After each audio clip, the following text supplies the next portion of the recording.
बिस्मिल्लाहिर्रहमानिर्रहीम, अस्सलाम वालेकुम। पाकिस्तान और दुनिया भर में देखने और सुनने वालों को अब्दुल कादिर का सलाम। पाकिस्तान में 24 नवंबर की रात है और पिछले 24 घंटे इलेक्शन की मैराथन कवरेज करता रहा हूँ हरीपुर में। उसके बाद अभी मैं वापस आया तो बहुत सारे सवालात हैं, बहुत सारे जवाबात हैं।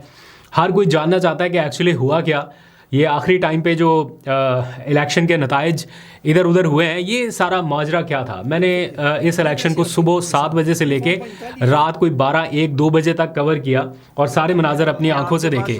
उस टाइम पे जब लोग पूछ रहे थे कि टेलीविजन के ऊपर नताइज कुछ और आ रहे हैं, रियलिटी में कुछ और है, आप कुछ और बता रहे हैं, टीवी के ऊपर कुछ और आ रहा है, तो ये सारे सवाल थे। तो मैंने सोचा ज़रा बात करते हैं इसके ऊपर, पोस्ट इलेक्शन और मौजूदा जो सियासी सूरत हाल है इसके ऊपर। ख़ास तौर पे पीटीआई के कैंप में जो कारकुनान है वो इंतज़ार कर रहे हैं रद्द अमल का कि अब इतना बड़ा एक मामला हुआ, इसके ऊपर बिल्कुल खामोशी सी नज़र आ रही है। तो हल्का फुल्का सा एहतजाज तो हो रहा है, लेकिन पार्टी की सतह पर रिएक्शन क्या है, रद्द अमल क्या है, क्या खैबर पख्तूनख्वा असम्बली की सतह पर भी कोई जवाब दिया जा सकता है, उसकी तफसील आपको बताता हूँ। और इस इंतखाबी नताइज की सूरत हाल के दौरान पहली कॉल पीटीआई की जानिब से दी गई है, वो भी तफसील आपको बतानी है। और फिर इंतखाबी धांधली का केस सबसे बड़ी अदालत में समाअत के लिए फ़िक्स हो गया है, कल उसकी समाअत होने जा रही है, लेकिन उसमें एक ट्विस्ट है, आपको तफसील बताता हूँ। पहले आ जाइए ज़रा पोस्ट इलेक्शन सिनेरियो के ऊपर।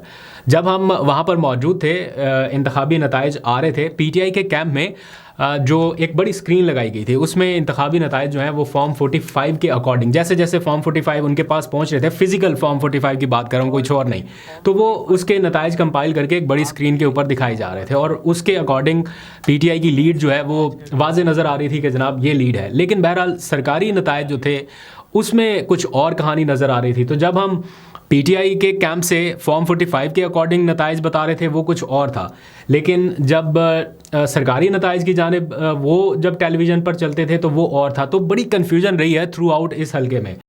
पीटीआई का जो कैंप ऑफिस था वहाँ पर बेतहाशा रश देखने में आया, बड़ी तादाद में लोग वहाँ पर मौजूद थे और बड़े एनर्जेटिक दिखाई दे रहे थे। जैसे जैसे वो रिजल्ट्स को देख रहे थे, जैसे जैसे फॉर्म 45 आ रहा था, कंपाइल हो रहे थे, रिजल्ट बड़ी स्क्रीन पे अनाउंस किए जा रहे थे, तो it was a happy camp.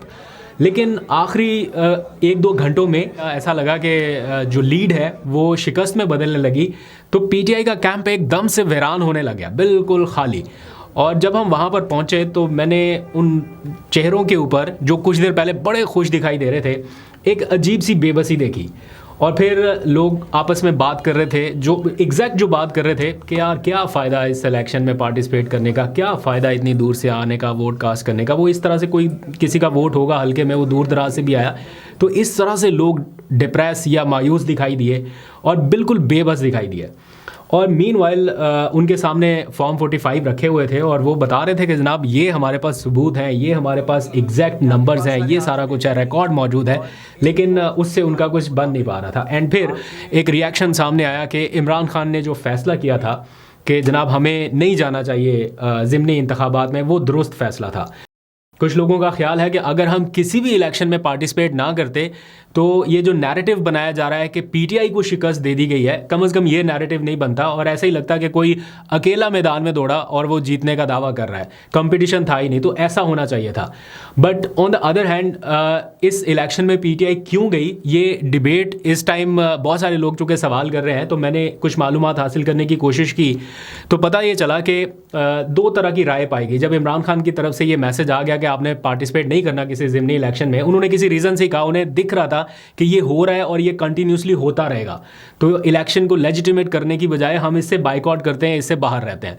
But फिर सियासी कमेटी का इजलास हुआ, उसमें ये राय रखी गई, तो उमर अयूब साहब का ये ख्याल था, जो मेरे पास इतला पहुंची है, कि एक तो ये कि अपने ही सूबे में नशिस्त खाली कर दी जाए और उसमें किसी और को आने दिया जाए, पीएमएलएन के कैंडिडेट को आराम से जीतने का मौका दिया जाए एक ऐसे सूबे में जहाँ पे हमारी हुकूमत है, तो ये हमारे लिए मुनासिब नहीं होगा। और दूसरा ये कि उमर अयूब साहब काफ़ी अरसे से मुख्तलिफ सियासी जमातों के प्लेटफॉर्म से उस हल्के में इलेक्शन लड़ते हैं, इसमें कोई शक नहीं है कि वोट बैंक इमरान खान का है। इस टाइम तो हर तरफ हवा इमरान खान के नाम की है, लेकिन उमर अयूब साहब ये समझते हैं कि उनका ज़ाती वोट बैंक भी है और अगर उन्होंने अपनी स्पेस छोड़ी तो उनका फैमिली वोट या उनका अपना वोट जो है वो डिस्टर्ब होगा और वो दूसरी साइड पे शिफ्ट हो सकता है। तो इसलिए उसको इंटैक्ट रखने के लिए इस इलेक्शन में जाना ज़रूरी है। एंड समहाउ उनकी बहुत और रीजंस थी कि उनकी कुर्बानियाँ थी एंड सो ऑन, तो उनको इजाज़त मिल गई कि जनाब ठीक है आप पार्टिसिपेट करें इस इलेक्शन में। बहरहाल उसका एंड रिजल्ट क्या हुआ वो अब कल से आपके सामने है, उसकी डिटेल में जाने की ज़रूरत नहीं है।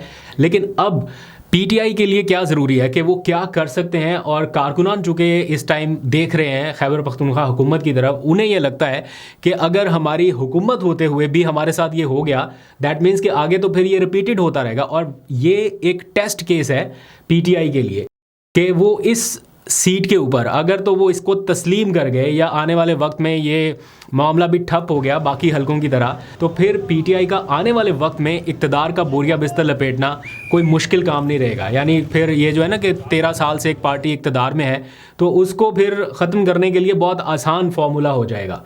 तो ये टेस्ट केस के तौर पे पीटीआई को लेके चलना पड़ेगा। अब इसके ऊपर कारकुनान वेट कर रहे हैं रद्द-ए-अमल क्या होगा। आज हमने देखा हल्का फुल्का एहतजाज हो रहा है, रेजिस्टेंस की जा रही है कि जनाब हम नहीं मान रहे इस नताइज को, लेकिन क्या ये काफ़ी है?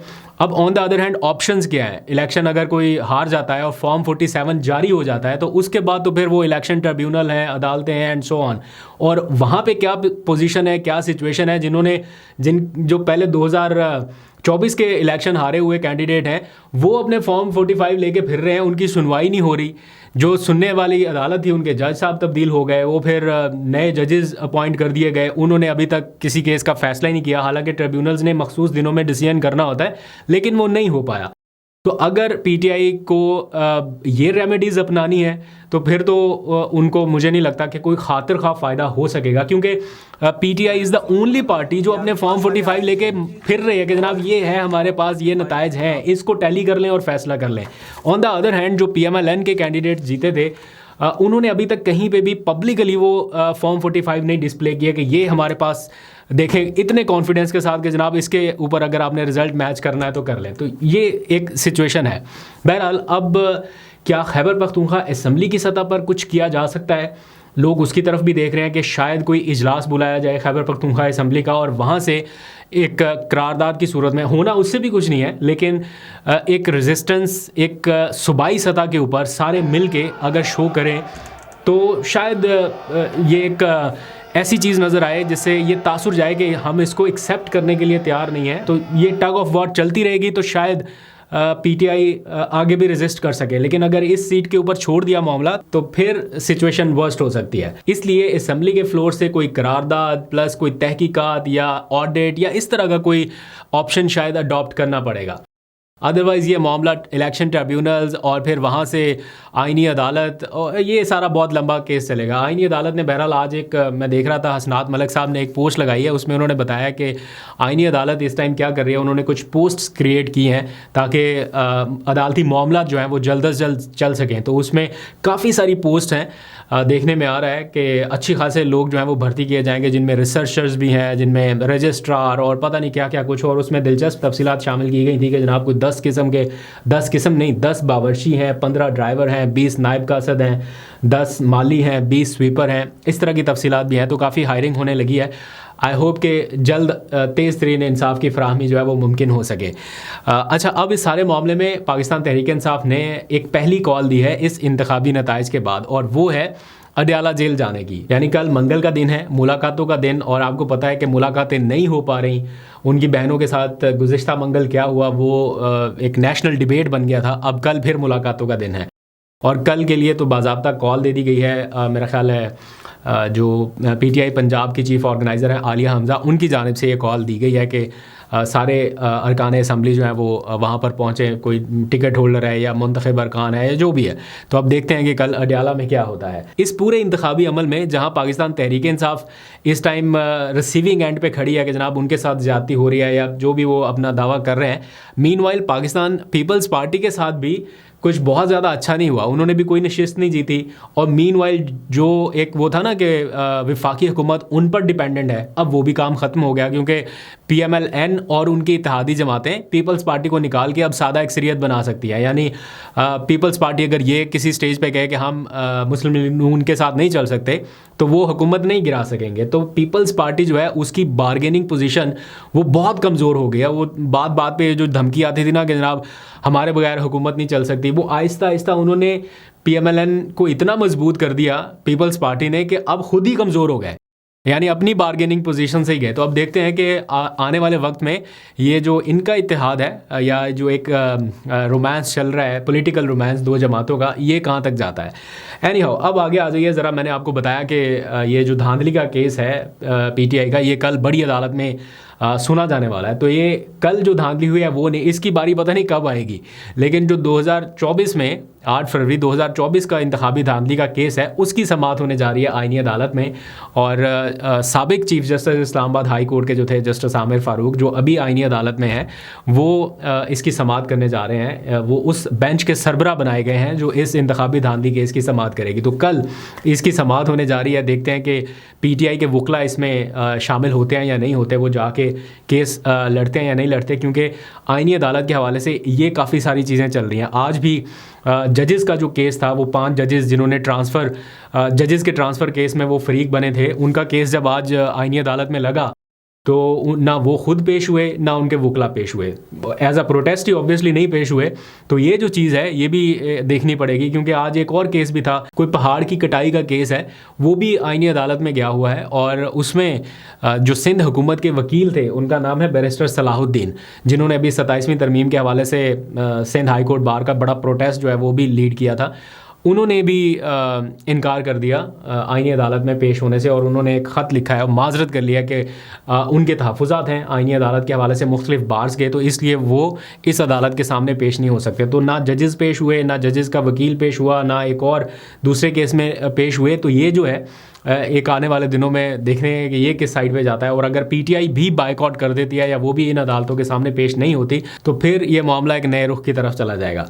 मीनवाइल आज इमरान खान से मुलाकात की इस्तदा की गई PTI के वकील की जानिब से, यही जजेस ट्रांसफ़र केस में। तो PTI के वकील ने कहा जजेस से कि मुझे मेरा जो मुवक्किल है यानी इमरान खान, उससे मुलाकात की इजाज़त दी जाए, मैं उनसे मिल के गाइडलाइंस लूँगा। उन्होंने सोचा होगा कि शायद कोई अदालत की जानिब से ऑर्डर आ जाए, लेकिन जस्टिस अमीनुद्दीन साहब ने ये कह दिया कि जनाब हम आपको मुलाकात की इजाज़त नहीं दे सकते, अगर आपने इजाज़त लेनी है तो उस अदालत के पास जाएं जिन्होंने उनको जेल में डाला है। तो ये एक ऐसी चीज़ है जैसे PTI कहती है ना, ये हमारे पास अदालत का ऑर्डर है, अदालती अहकामात के ऊपर हम आए हैं, यहाँ पर हमारे पास अदालत के अहकामात की तौहीन की जा रही है। अब अदालत ऑर्डर ही नहीं दे रही कि इमरान खान से मुलाकात करें, ना ऑर्डर होगा ना उसकी तौहीन होगी, ना नौमन तेल होगा ना राधा नाचेगी। तो ये सारी सिचुएशन है। इस सारी सूरत हाल में मुल्क में जहाँ इतने पेचीदा मसाइल चल रहे हैं आईनी मामलात को लेके आगे पीछे, आपको पता है सिंध हाई कोर्ट बार ने 2-3 दिन पहले बड़ा ज़बरदस्त प्रोटेस्ट लॉन्च किया, सारा कुछ हो रहा है। Meanwhile Islamabad high court bar के जो लोग हैं वो क्या कर रहे हैं, उनकी जो एसोसिएशन है उन्होंने क्वाली नाइट का एहतमाम किया है। उसके लिए बाकायदा एक रिलीज़ भी जारी की गई है और शाहराह दस्तूर पर जो उनका कन्वेंशन हॉल है वहाँ पर क्वाली नाइट होने जा रही है। कौन कौन परफॉर्म करेगा उसकी भी तफसीलात दी गई हैं। तो प्रायोरिटीज़ इस टाइम इस किस्म की हैं। अभी देखते हैं कि क्या फर्दर अपडेट होती है, आपको बताते रहेंगे। आप अपना फीडबैक ज़रूर शेयर कीजिएगा। अभी तक के लिए इतने, अपना बहुत सा ख्याल रखिए। अल्लाह हाफ़िज़।